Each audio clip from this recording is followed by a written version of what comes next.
2025-2026 மத்திய பட்ஜெட் என்பது தொழில்துறைக்கு ஒரு ஊக்கமளிக்கும் பட்ஜெட் என்று எதிர்பார்ப்போடு நாங்கள் இந்த பட்ஜெட்டை எதிர்பார்த்தோம்.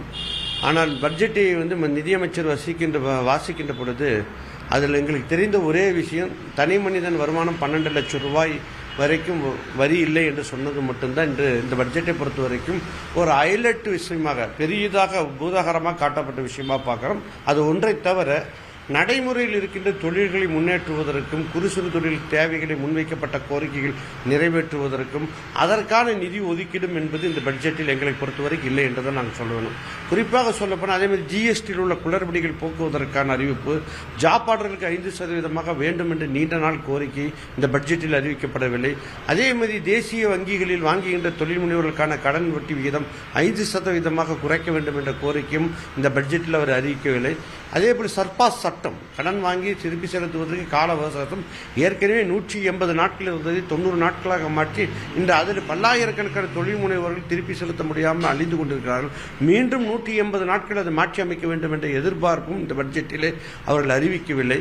15% தொழில் முதலீட்டு மானியம் தந்து கொண்டிருந்த மத்திய அரசு திடீரென்று அது நிறுத்திவிட்டது. அந்த மானியம் திருப்பி தாருங்கள் என்று மறுபடியும் கேட்டிருந்தோம். அதற்கான அறிவிப்பும் இந்த பட்ஜெட்டில் பொதுவாக இல்லை. எங்களை பொறுத்த வரைக்கும் குறு சிறு தொழிலுடைய வளர்ச்சிக்கான எந்த ஒரு அறிவிப்பும் இல்லாதது பெரும் ஏமாற்றத்தை அளிக்கின்றது என்று சொல்றோம். இவர்களுடைய இந்த அறிவிப்பெல்லாம் நாங்கள் பார்க்கின்ற பொழுது எல்லாம் புதிய புதிய திட்டங்களை சொல்லுகின்றார்கள். நடைமுறையில் கோடிக்கணக்கான தொழிற்சாலைகள் இயங்கிக் கொண்டிருக்கின்றன. அந்த தொழில் முனைவோர்கள் மூலமாக பல கோடி பேர் வேலைவாய்ப்பு பெற்றுக் கொண்டிருக்கிறார்கள். இந்த தொழில்கள் விஸ்தரிப்புக்கும் இந்த தொழில்கள் சிறப்பாக நடத்துவதற்குமான வழிகாட்டல் என்று இல்லை என்றுதான் இந்த பட்ஜெட்டில் எங்களுடைய சங்கமான டாக்டர் நாங்கள் பார்க்கிறோம். எவ்வளோ எதிர்பார்ப்போடு இருந்தீங்க? குறிப்பாக அந்த ஜிஎஸ்டி தொடர்பான விவகாரங்கள்லாம் முடிவுக்கு வரும் மாதிரியான எதிர்பார்ப்புகள்லாம் இருந்தது. அந்த மாதிரியான அறிவிப்புகள் எதுவுமே இல்லாமல் இருக்கிறது பார்க்குறீங்க?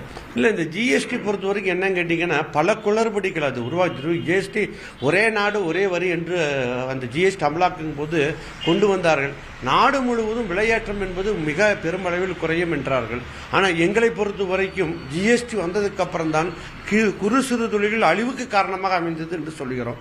ஏன் கேட்டீங்கன்னா ஜிஎஸ்டி வருவதற்கு முன்பாக ஜாப் ஆர்டர்களுக்கு எந்த விதமான வரி விதிப்பும் இல்லை. ஏன்னா ஜாப் ஆர்டருங்கிறது நாங்கள் ஒரு உற்பத்தி செய்து அது விற்பனை செய்யக்கூடிய கம்பெனிக்கு அவர்கள் உற்பத்திக்கு தேவையான உதிரி பாகங்கள் நாங்கள் மிஷினிங் செஞ்சு கொடுக்கறத ஜாப் ஆர்டர். இதற்கு ஜிஎஸ்டி முதல் 18 கொண்டு வந்தார்கள். நீண்ட நெடிய போராட்டத்துக்கு பின்பு 12% ஆக்கினார்கள். அந்த 12% எங்களால் முடியவில்லை. நீங்கள் குறைந்தபட்சம் 5வது மாற்றங்கள் என்றோம். ஒன்றுமில்லாமல் இருந்தது 5% கொண்டு வருகின்றோம். அந்த நிதியமைச்சர் கோவைக்கு வருகின்ற பொழுது வந்திருந்த போதுதான் நாங்கள் குறிப்பிட்டிருந்தோம். அவர்கள் பரிசீலனை செய்கிறேன் என்றார்கள். ஆனால் அதை பற்றி எதுவுமே இந்த அறிவிப்பில் இல்லாதது எங்களுக்கு பெரிய நெருக்கடி கொடுத்தது. அதே போல கோவை போன்ற தொழில் நகரங்கள், இப்போ நாங்கள் என்ன கேட்டிங்கன்னா கோயம்புத்தூரை பொறுத்த வரைக்கும் இந்த இந்தியாவிலே எங்கேயும் இல்லாத அளவுக்கு குறுந்தொழில் நிறைந்த ஒரு மாவட்டம். இந்த மாவட்டத்தில் ஒரு தனி நிதி ஒதுக்கீடு செய்து குறுந்தொழில் பேட்டைகளை உருவாக்குவதற்கு அரசை அமைத்து தர வேண்டும்.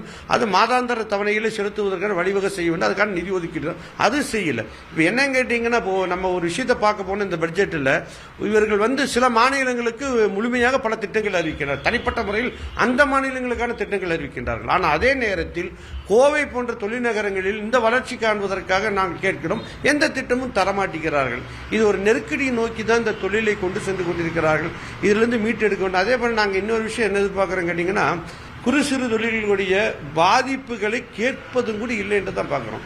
இந்த பட்ஜெட் பொதுவாக பார்க்கலாம் பெரும் நிறுவனங்களுக்கான வழிகாட்டியை தான் இருக்கிறது. சின்னஞ்சிறு தொழில்கள் இன்று நாடு முழுவதும் இருக்கின்ற அந்தந்த பகுதியில் இருக்கின்ற மக்களுக்கு வேலை வாய்ப்புகள் வழங்கி பொருளாதாரத்தில் இன்னும் சொல்ல போனால் பணப்புழக்கத்துக்கு காரணமாக இருக்கிற இந்த தொழில்களை வளர்த்த வேண்டும், பாதுகாக்க வேண்டும் என்ற பார்வையை தொடர்ந்து இல்லாமல் போவதுதான் எங்களுக்கு வருத்தம் அளிக்கிறது.